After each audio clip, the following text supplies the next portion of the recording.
અને જસદણનો મુખ્ય બજારનો રોડ વેપારીઓ માટે માથાનો દુખાવો બન્યો છે। રામજી મંદિરથી ડીએસવીકે હાઈસ્કૂલ સુધી રસ્તો બિસ્માર હાલતમાં સ્થાનિકોએ હાલાકીનો સામનો કરવો પડી રહ્યો છે। આ વરસાદ દરમિયાન મસમોટા ખાડાના લીધે પાણી ભરાતા અકસ્માતની ઘટનાઓ બને છે। આ સાથે જ ખખડધજ રસ્તાને લઈ મોટો ટ્રાફિક જામ થાય સ્થાનિક વેપારીઓને મુશ્કેલીનો સામનો કરવો પડે છે। 3 વર્ષ અગાઉ બનેલો રસ્તો માત્ર 2 મહિનામાં જ તૂટી ગયો હોવા છતાં તંત્રએ હજુ સુધી કોઈ કાર્યવાહી નથી કરી। વારંવાર રજૂઆત કરવા છતાં કાર્યવાહીના નામે માત્ર વાયદાઓ કરવામાં આવ્યા છે। સ્થાનિક વેપારીઓએ વીટીવી ન્યૂઝના માધ્યમથી નિંદ્રાધીન તંત્રને જગાડવાનો પ્રયત્ન પણ કર્યો।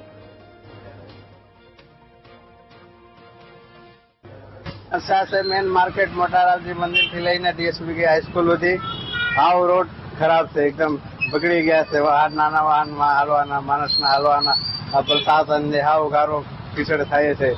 આ તંત્રને રજૂઆત કરું છું કે આ રોડના ઝડપથી કામ ચાલુ કરી દે એટલે માણસને તકલીફ ન થાય। આ માણસને લોકોને કેવી તકલીફ પડે, બહુ તકલીફ થાય છે। રોડ હાવ બગડી ગયા છે। જસદણની મુખ્ય મેન બજારનો આ રસ્તો છે। મોટા રામજી મંદિરથી ડીએસવીકે હાઈસ્કૂલ સુધી આ જે રસ્તો છે બિસ્માર હાલતમાં છે। વેપારી લોકોની ફરિયાદ છે કે 8 મહિના પહેલા ચેમ્બર ઓફ કોમર્સના પ્રમુખ દ્વારા લેખિતમાં નગરપાલિકાને રજૂઆત કરવામાં આવી હતી કે આ રસ્તો છે તે નવો બનાવવા પર કેમેરામેનને કહીશ કે આજે દ્રશ્ય તે દેખાડશે।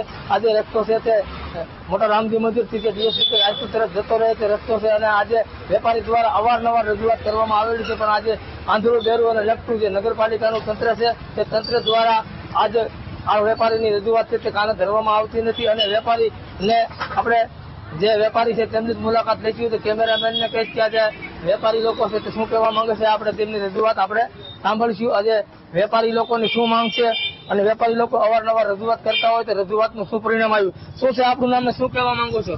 હું પ્રદીપ અગાસિયા બોલું।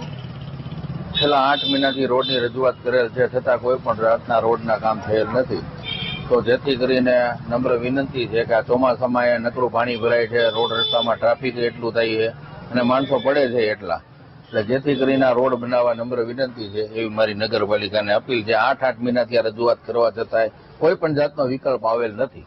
તો તમે ટેક્સ નથી ભરતા? અમે બધી જાતનો ટેક્સ ભરી છે, દુકાન વેરો બધી વેરો ભરી છે, પણ અમારે આ 8 મહિનાથી જે રજૂઆત કરી છે ને એના હિસાબે આ એકઈ વસ્તુ હજી સુધી કાંઈ કામગીરી ચાલુ નથી। શું તમે કહેવા માંગો છો? રજૂઆત કેટલી વાર કરેલી છે? રજૂઆત 3-4 વાર કરેલી છે અમે આની પર, હજી કોઈ આવ્યું નથી, જોવાય નથી, એવું કાંઈ નથી। આ ખાડા તમે જોઈ લો કેટલા ક્યાં છે, આવડા પાણી ભરાય છે, પાણી ભરાય એટલે અમારે માલે બગડે છે અને હજી કોઈ આવ્યું નથી। વારંવાર રજૂઆત કરવા છતાં કોઈ કાંઈ જવાબ દેતું નથી ને એવું કે છે કે થઈ જશે।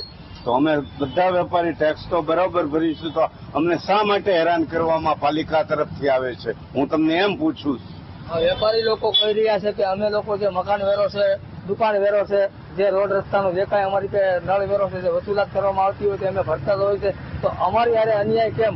આજે ડીએસવીકે હાઈસ્કૂલથી જે મોટા રામજી મંદિરનો જે બિસ્માર જે રસ્તો છે 8 મહિનાથી રજૂઆત છે છતાં તંત્ર સાંભળતું નથી, તો વેપારીની એક જ માંગ છે તાત્કાલિક આ જે રસ્તો છે તે નવો બનવો જોઈએ।